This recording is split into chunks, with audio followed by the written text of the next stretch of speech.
Hello guys and welcome back to my channel. तो पहले के पार्ट में हम लोगों ने देखा था कि विंग के अंकल यहाँ पे वांग जी के ऑफिस में आ चुके थे और वांग जी को विंग का ध्यान ना रखने के लिए बहुत डांट भी पड़ी थी कि आखिर वांग जी के होते हुए विंग हर्ट कैसे हो गया। और विंग यहाँ पे अपनी अंकल की आवाज़ सुन के उसकी अब नींद टूट जाती है और वह देखता है कि वांग जी चुपचाप बेचारा बैठे हुए यहाँ पे विंग के दोनों अंकल्स की डांट सुन रहा है। विंग कहता है अंकल, और यहाँ पे अब शुयांग जाके जल्दी से विंग को हक कर लेता है और शाओ सिचन विंग के सर पे हाथ फेरते हुए कहते हैं विंग तुम्हें कहीं चोट तो नहीं लगी ना। विंग कहता है नहीं, मैं बहुत स्ट्रांग हूँ, मैं बिल्कुल ठीक हूँ अंकल। यहाँ पे वो लोग विंग की बात मान तो जाते हैं बट वांग जी को तभी गुस्से में ही घूर रहे थे कि तुम्हें बाद में सबक सिखाऊंगा। वो लोग कहते हैं विंग चलो घर चलते हैं, बहुत लेट हो रहा है। विंग कहता है नहीं। यहाँ पे जुएंग कहता है विंग। विंग कहता है मुझे नहीं जाना चल के। यहाँ पे अब वो वांग जी की तरफ देखता है और वांग जी कहता है विंग कहीं तुम्हारे पैर में तो चोट नहीं लगी, रुको मुझे देखने दो, क्या हमें हॉस्पिटल चलना चाहिए या मैं डॉक्टर को यहीं बुला लूँ। विंग कहता है नहीं गगा, मेरे पैर ठीक है बट मुझे चलने का मन नहीं है, आप क्या मुझे पिगी बैग राइड दे दोगे। वांग जी कहता है ऑफकोर्स। यहाँ पे उसके दिल पे ना बिल्कुल लड्डू फूट रहे थे, उसकी धड़कनें तेज़ हो गई थी, उसके चीक्स टमाटर जितने लाल थे। यहाँ पे वो ब्लश करते हुए विंग अपने बैकपैक कैरी करते हुए यहाँ उसे कार तक छोड़ रहा था और विंग के दोनों अंकल यहाँ पे वांग जी को पीछे से फॉलो कर रहे थे। यहाँ पे वांग जी विंग को कार में बैठाता है और पूरे ऑफिस में सिर्फ वांग जी और विंग की चर्चा हो रही थी। यहाँ पे कैसे ही वांग जी विंग को अपने बैग पे बिठा कर ले गया, पूरे ऑफिस को तो ऐसा लग रहा था गॉसिप का एक ही दिन में दूसरा बड़ा टॉपिक मिल गया है। वांग जी और विंग को कार में बैठाने के बाद बाय कह देता है। विंग को वांग जी बाय कहने के बाद भी वहीं देखे जा रहा था और अब यहाँ पर सॉन्गलान उसे उठा के ले जाता है। बॉस हमें काम भी करना है, चलिए। घर पहुँचने के बाद विंग के अंकल्स ने डॉक्टर की लाइन खड़ी कर दी थी। बेचारे डॉक्टर्स घबराए हुए थे कि वो बोले तो बोले क्या कि विंग के सर की चोट को तो पहले ही ट्रीट कर दिया गया है और ये इतनी बड़ी चोट भी नहीं है कि किसी की मेमोरी लॉस हो जाए। अंकल तो ऐसे ऐसे सवाल पूछ रहे थे जिन्हें सुनने के बाद विंग ही घबरा गया था। क्या सच में इतनी सी चोट से ब्रेन हैमरेज कैसे हो सकता है, फुल बॉडी टेस्ट, उसकी तो कोई ज़रूरत भी नहीं है इतनी सी चोट के लिए। विंग यहाँ पे अपने अंकल्स को देख रहा था और डॉक्टर यहाँ पे दया से विंग को देख रहे थे कि सर ऐसा लगता है आप ही कुछ कर सकते हैं। विंग कहता है कोई बात नहीं अंकल, जब तक मेरी ये ठीक चोट नहीं होगी मैं प्रॉमिस करता हूँ मैं भी बाहर कहीं नहीं जाऊँगा। वो दोनों तब जाके थोड़ा सुकून में आते हैं, उन डॉक्टर्स का पीछा छोड़ते हैं। बेचारे डॉक्टर उस घर से ऐसे भागते हैं कि दोबारा हमें यहाँ लौट के आना ही ना पड़े। और यहाँ पे वी मेंशन के बाहर निकलते ही सारे डॉक्टर्स को वांग जी किडनैप कर लेता है और उन सब से विंग के बारे में पूछ रहा था कि इतने सारे डॉक्टर्स वहाँ क्यों गए थे और विंग को क्या हो गया। उन डॉक्टर्स को ऐसा लग रहा था कि आगे हुआ और पीछे खाई, एक मुसीबत से निकले नहीं कि दूसरी मुसीबत में जाके अटक गए। वांग जी ने तो यहाँ पे उन दोनों अंकल से भी ज़्यादा दिमाग ख़राब कर दिया है। सच में ये लोग है कौन और ये पर्सन है कौन जिसकी ये लोग इतनी ज़्यादा परवाह कर रहे हैं। डॉक्टर्स जब वांग जी को ये बताते हैं वही ने कहा है कि वो एक हफ्ते तक घर के बाहर बिल्कुल नहीं आएगा। वांग जी सैड हो जाता है बट वो सोचता है कि क्यों ना वो विंग के घर पे चले जाए और वो यहाँ पे अपने पेरेंट्स को कहता है कि मॉम डैड ऐसा लगता है कि आप लोगों को फैमिली टाइम बिताने के लिए कहीं बाहर जाना चाहिए। और अंकल मैंने सुना है कि आपको कॉलेज टाइम पे यहाँ पे माउंटेन क्लाइंबिंग करने जाना था। वो अंकल कह रहे हैं बेटा मैं कॉलेज टाइम पे जाके आ चुका हूँ। वांग जी कहता कोई बात नहीं, आप एक और बार चले जाइए। और वो ज़बरदस्ती अपनी पूरी फैमिली को बाहर वेकेशन के लिए भेज देता है और वो यहाँ पे अपने घर की चाबी को दूर फेंकते हुए कहता उप्स, मैंने लगता है मेरे घर की चाबी खो दी है और अब मैं कहाँ रहूँगा। इसलिए वो वहीं के अंकल्स का कॉल लगाता है और कहता है मेरी फैमिली बाहर गई है और मैंने मेरी चाबी खो दी है, तो क्या मैं इस वीक आपके घर रह सकता हूँ। यहाँ पे अंकल को गुस्सा तो बहुत आ रहा था। अच्छा इतने बड़े बिजनेसमैन हो, क्या तुम एक होटल अफोर्ड नहीं कर सकते, जाओ और जाके किसी होटल में स्टे करो। शुएं कहता है कोई बात नहीं, बेचारा बच्चा है और वैसे भी दो सिस्टर की फ्रेंड का सन है तो हम इसे अलाउ कर सकते हैं। और इसी बहाने शुयांग की कृपा से यहाँ पे वांग जी को एंट्री तो मिल ही जाती है और वांग जी अब यहाँ पे वी मेंशन पहुँच जाता है। यहाँ पे विंग वांग जी को देख के बहुत खुश था और वांग जी को हक करते हुए कहता है, काका ये तो बहुत अच्छी बात है, मैं पूरे हफ्ते बाहर नहीं जा सकता, हम दोनों बहुत मस्ती करेंगे। ऐसे चल खांसते हुए कहता है, तुम्हें थोड़ी डिस्टेंसिंग मेंटेन रखनी चाहिए। और वांग जी अब वहीं से दूर हटता है और सचिन कहता है, हमारे घर में कोई गेस्ट रूम खाली नहीं है। वांग जी कहता है, कोई बात नहीं, मैं काउच पर रह लूँगा। यहाँ पे अब सचिन कहते हैं, हमारा काउच भी बिजी है। यहाँ पे विंग कहता है, कोई बात नहीं, गगन मेरे साथ बेड शेयर कर लेंगे। यहाँ पे सचिन कहता है, बिल्कुल नहीं, तुम तो अपने पेट्स के साथ सोते हो ना, तो कैसा रहेगा। यहाँ पे शुयांग विंग तुम्हारे साथ सोए और वांग जी मेरे साथ। यहाँ पे वांग जी सोच रहा था, इतना बुरा भी नहीं हो सकता ये, है ना, पर वो शायद गलतम है। यहाँ पे रात को वांग जी बेड पे लेटा हुआ था, खुद को बिल्कुल कवर करके, और यहाँ पे शौक से चारों से घूर रहे थे और वांग जी कह रहा था, मैं बस सो ही रहा हूँ। यहाँ पे शौक से कहते, बिल्कुल सो यहाँ पे तुम। वांग जी सोच रहा था, पर आप ऐसे घूरोगे तो मुझे नींद कैसे आएगी, और लाइट भी ऑन है। इसे बंद करने का तो इनकी आँखें ऐसे लगती हैं कि शेर अपने शिकार को बैठा है। विंग और शुयांग तो बड़े मज़े से सो जाते हैं, पर वांग जी की नींद हराम हो जाती है। विंग के अंग तो उसे सोने ही नहीं देते। नेक्स्ट मॉर्निंग वांग जी की आंखें खुलती हैं डार्क सर्कल्स के साथ, क्योंकि रात भर बेचारा सो ही नहीं पाया।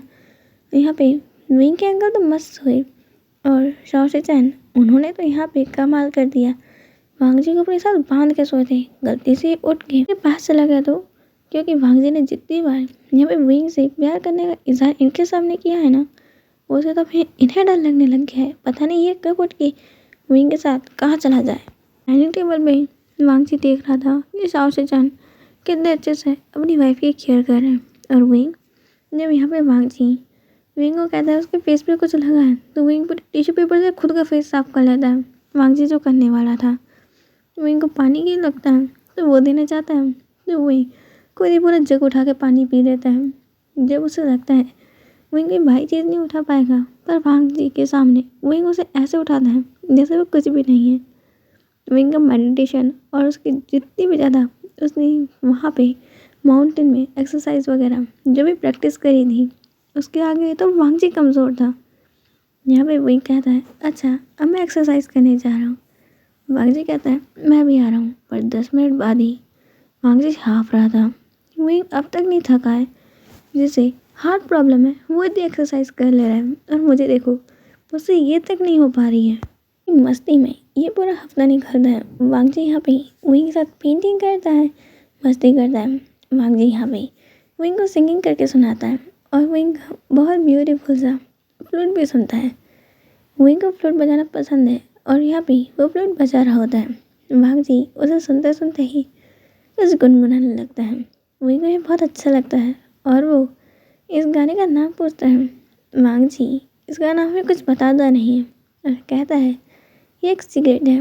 वांग जी खुद भी नहीं जानता ये सॉन्ग कैसे उसके मन में आ गया। बस विंग को देखते देखते चीज़ें उसके साथ खुद ब खुद हो जाती हैं, जैसे उसे फ्लर्टिंग आती नहीं है, बट विंग के साथ रह के वो ब्रश करना सीख गया, तो फ्लर्ट करना तो कौन सी ही बड़ी बात है। हमें वांग जी विंग से फ्लर्टी वे में बात भी कर लेता है, और हमारा मासूम विंग को कुछ पता भी नहीं चलता है। और यहाँ पे विंग के अंकल डिसाइड करते हैं कि अब वो लोग विंग की आइडेंटिटी सबको बता देंगे। यहाँ वो एक पार्टी रखने वाले हैं जहाँ वो सभी लोगों को विंग के बारे में बताने वाले हैं। वांग जी और विंग के अंकल्स और सभी लोग यहाँ पे उस प्रोग्राम के लिए जुट जाते हैं। यहाँ पे वांग जी सारे सिक्योरिटी वगैरह चेक कर रहा था। यहाँ पे दोनों अंकल्स विंग के पसंद की सभी चीज़ों को अरेंज कर रहे थे। मैडम लैन विंग को लेकर शॉपिंग में गई हुई थी। ऑफ कोर्स विंग को यहाँ पे सुंदर दिख रहा है, विंग तो है ही सुंदर, बट यहाँ पे कपड़ों को भी तो सुंदर होना चाहिए ना विंग के लिए। विंग कुछ भी पहने वो तो सुंदर ही लगेगा, बट कपड़े भी विंग के हिसाब से होने चाहिए। इसलिए वो बहुत सारी शॉपिंग करती है। आफ्टरऑल ये सारी चीज़ें करने के बाद विंग बहुत ज़्यादा थक गया था। ये इतनी सारी ड्रेसेस उसने ट्राई करी थी कि वो कह रहा था, बस अब मैं और कुछ नहीं कर सकता हूँ, क्या हमें ये सब कुछ ट्राई करना ज़रूरी है। मैडम लैन के कहने पे वो कर ही रहा था, और जब वो घर पहुँचता है सीधे बेड पे पड़ने के बाद सो जाता है कि बहुत ज़्यादा ही थकाव भरा दिन था। यहाँ पे वही अब नेक्स्ट मॉर्निंग के लिए अच्छे से सो के उठता है और सुबह उठने के बाद से ही 4-5 सर्वेंट आके उसे तैयार करने लग जाती हैं और मैडम ने उन्हें बता रही थी कि विंग के बालों को वैसे करो, ये हेयर स्टाइल नहीं, वैसी वाली। ओके, पहले कोट की 2 बटन्स खोलो, नहीं सारे बंद कर दो और टी शर्ट का कॉलर सही करो। अब परफेक्ट है। यहाँ पे अब सब लोग विंग को देखते हैं जो बहुत ज़्यादा ब्यूटीफुल लग रहा था। और जब विंग हल्के से स्माइल करता है तो सर्वेंट भी कहती अब काश हम अल्फा होते हैं तो हम इनसे शादी कर लेते हैं। विंग ये सुन के हल्का सा शर्मा जाता है और वो लोग ये देख के विंग से फिर से फ्लर्ट करते हुए कहती है कि वैसे ही यहाँ पे क्या कोई कोर्ट है जहाँ पे 2 ओमेगास की शादी को लीगल परमिट मिलता है, क्योंकि मैं तो तुमसे शादी करना चाहती हूँ। अब हेमलन कहती बस बहुत मस्ती हो गई है विंग, अब चलो हमें चलना है। सभी गेस्ट आ गए हैं। यहाँ पे सभी गेस्ट आ चुके थे। लैंड कॉर्पोरेशन, वे कॉर्पोरेशन, वैन, जियांग, यहाँ पे सभी कॉर्पोरेशन, बिजनेसमैन, एक्टर्स, यहाँ पे सभी लोग आए हुए थे। और जैसे ही विंग की एंट्री होती है तो जैसे एक्ट्रेस की ब्यूटी भी विंग के सामने कम थी। बिजनेसमैन्स में भी किसी बिजनेसमैन का सन या फिर डॉटर जो इतना खूबसूरत नहीं होगा जो विंग की टक्कर ले ले। यहाँ पे सब लोगों की नज़र सिर्फ विंग के ऊपर थी कि कितना खूबसूरत ओमेगा है। यहाँ पे विंग अब धीरे धीरे स्टेयर से उतर रहा था और उसकी खूबसूरती ऐसा लग रहा था उनके लिए बढ़ती जा रही है। वो एक ब्राइट सन है जो शाइन कर रहा है और ये लोग तो सिर्फ एक स्टार्स हैं जो विंग को बस देख पा रहे हैं पर उसकी कभी हो नहीं सकते हैं। यहाँ पे सारे अल्फा अपना मुंह फाड़े और आंखें बड़े बड़े करके सिर्फ विंग को देख रहे थे। अल्फा क्या, यहाँ ओमेगा के भी सेम हाल थी कि वो लोग अपनी खूबसूरती पे जो घमंड करते थे वो भी ये सोच रहे थे कि यह सच में इतना ज़्यादा खूबसूरत ओमेगा एग्जिस्ट करता भी है तो किसी एंजल फेरी से भी ज़्यादा खूबसूरत है। ऐसा लग रहा है कि फेरी टेल से कोई फेरी निकल गई रियलिटी में आ गई हूँ। इसके लिए तो ऐसा लगता है कि हमें प्रिंस चार्मिंग को लाना पड़ेगा क्योंकि इसकी जैसी ब्यूटी हम डिजर्व ही नहीं कर दें। कई अल्फा तो खुद को विंग के काबिल तक समझने के काबिल नहीं समझ रहे थे कि बिल्कुल नहीं, इस जैसी ब्यूटी के लिए तो वो काबिल भी नहीं है। यहाँ पे वांग जी को बहुत ज़्यादा गुस्सा आ रहा था। इन अल्फाज को तो देखो, मेरे विंग को तो ऐसे घूर रहे हैं जैसे खा ही जाएंगे। अगर मेरा बस चले तो मैं सभी को ना यहाँ से बाहर फेंक दूँ। इनकी हिम्मत कैसे हुई मेरे विंग को देखने की। सैन वांग जी को काम डाउन करवाते हैं। वांग जी जलस होना बंद करो, ये एक पार्टी है। ऑफ कोर्स यहाँ पे उन्होंने पहली बार विंग को देखा है तो ये रिएक्शन बनता है। वांग जी कहता है पर उन्हें देखो तो वो लोग अपना मुंह तक बंद नहीं कर रहे विंग को देखने के टाइम पे। यहाँ पे अब विंग को उसके अंकल इंट्रोड्यूस कराते हैं कि ये है चांगसे सरन और वे चांगसे का बेटा और वे कॉर्पोरेशन का हायर वे वुशियान। यहाँ पे अब विंग से मिलने के लिए बहुत सारे कॉर्पोरेशन के हेड्स आ रहे थे उनके बेटे और बेटियों को लेकर। यहाँ पे ओमेगास हो या फिर अल्फाज या फिर पीटा, उन सभी से विंग बात कर रहा था पर उन अंकल्स ने यहाँ पे विंग के चारों तरफ बॉडीगार्ड्स को रख रखा था। यहाँ पे सबके जाने के बाद अब आते हैं जियांग फैमिली। यहाँ पे मिस्टर जियांग और जियांग याली और जियांग चंग से मिलके विंग बहुत खुश था। जियांग याली को वो शजे कहते हुए हक कर लेता है और जियांग चंग को भी। यहाँ पे जियांग चंग उसे थोड़ी मस्ती करता है पर वो लोग अब साथ खड़े थे। तो विंग यहाँ पे मैडम जियांग को देखता है, वो डर जाता है और अपने अंकल्स के पीछे छुप जाता है। यहाँ पे विंग को कांपने दे अब वांग जी भी जल्दी से जाके विंग का हाथ पकड़ लेता है और उसे अपनी बाहों में छुपा लेता है। यहाँ पे विंग अब बिल्कुल वांग जी के अंदर ही छुपने की कोशिश कर रहा था। उसने वांग जी के कोट को भी अपने ऊपर ऐसे कर लिया था जैसे वो कोट ही विंग को अपने अंदर संभालेगा और विंग किसी को नज़र नहीं आएगा। यहाँ पे अब वांग जी मैडम जियांग की तरफ देख रहा था और यहाँ पे विंग के दोनों अंकल्स वांग जी के सामने खड़े हो जाते हैं और कहते हैं मिस्टर जियांग, मुझे लगता है कि आपको अपनी वाइफ को लेके यहाँ से चले जाना चाहिए। उनकी आवाज़ भी कोल्ड हो चुकी थी क्योंकि उन्हें पता था मैडम जियांग ने विंग के साथ क्या किया है और वो बिल्कुल नहीं चाहते कि वो विंग की वो सारी मेमोरीज वापस आए। और वो विंग की हालत देख कर समझ गए हैं कि भले उसे कुछ याद ना हो, पर वो जानता है कहीं ना कहीं कि इस औरत ने उसके साथ क्या किया था। जैंग फैम में भी समझ जाते हैं और यहाँ पे मैडम जियांग को विंग से दूर कर देते हैं और कहते हैं, मैंने कहा था ना कि उससे अच्छे से बात करना, तुम उसे ऐसे घूरोगी तो वो डरेगा ही, वो भी बच्चा है। यहाँ पे मैडम जियांग कहती हैं, अच्छा तुम्हें उसकी बड़ी परवाह है, तुम्हें यहाँ पे ये तक याद नहीं रहता है कि तुमने हमारे साथ कब टाइम स्पेंड किया था। जियांग फैमिया कहते हैं, मत भूलो कि मैंने तुम्हारे साथ कितने अच्छे से बिहेव किया। तुमने वो इनके साथ क्या किया था ना, उसके बाद तो मुझे तुम्हें यहाँ लाना नहीं चाहिए था। मैडम जी हाँ गुस्से में वहाँ से चली जाती हैं और किसी को कॉल लगा के कहने लगती हैं कि मैंने विंग की सारी इन्फॉर्मेशन निकाल निकाल के तुम्हें दी, ये तक बताया कि वो चाइना में है और अब वो यहाँ पे अपने अंकल के पास है, तब भी तुमसे कुछ हो नहीं सका ना। किस काम के हो फिर तुम, कैसे इंसान हो, यहाँ पे खुद को किसका बॉस कहते हो। आखिर इतनी ज़्यादा बड़ी हिस्ट्री होने के बावजूद किस काम के हो। हाँ, तुम्हारा ये नाम और सब कुछ क्या फालतू र्यूमर फैलाने के लिए है। मैडम यू उस इंसान पर बहुत गुस्सा हो रही थी, पर यहाँ पे जियांग फैमिया जो मैडम यू को मनाने के लिए गए थे, ये सब कुछ वो सुन लेते हैं। और उसके बाद से ही जब वो पार्टी में लौटे थे तो वो बहुत गुस्से में थे। यहाँ पे उनके फेशियल एक्सप्रेशंस को यहाँ पे वांगजी ने नोटिस किया था, पर वो कुछ कहता नहीं है। और ये पार्टी यूँ ही चलती है। कुछ टाइम बाद सब लोग विंग से मिलने के बाद और कुछ गिफ्ट्स देने के बाद, ताकि उनकी कंपनी की बॉन्डिंग और उन सभी की रिलेशन वे कॉपरेशन से अच्छे हो जाए, उसके लिए वो गिफ्ट दे के वहाँ से चले जाते हैं। और उन गिफ्ट देने के बाद यहाँ पे सिर्फ जैंग फैमिली, लैन फैमिली और यहाँ पे वे फैमिली बसती है। और जैंग फैमिली सबके सामने मैडम यू को खींच के एक थप्पड़ मारते हैं। किसी को समझ नहीं आता ये क्या हुआ, और इस थप्पड़ की आवाज़ ने फिर भी इनको डरा दिया था। वो यहाँ पे अपने अंकल के पीछे उनका हाथ पकड़ के छिपा हुआ था।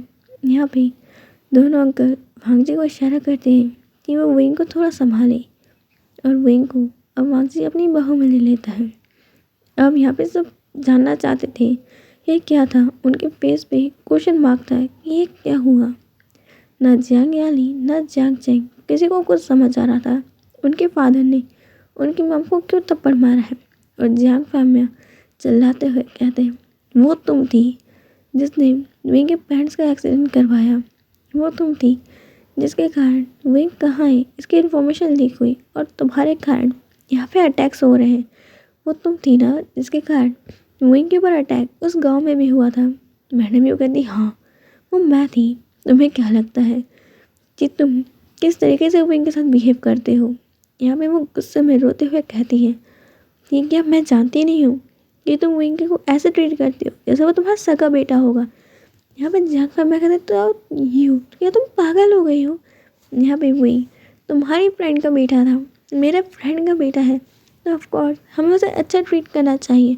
यूँ कहती है, फ्रेंड मैंने देखा है तो विंग की मदर के साथ कैसे ट्रीट करते थे, और देखो इस लड़के का सेम चेहरा उसकी माँ पे गया है। उसकी माँ तो चली गई, पर देखो ये उसकी जगह लेने आ गया, मैं इसे मार डालूंगी। आज के लिए इतना ही, हम मिलेंगे नेक्स्ट पार्ट में। बाय।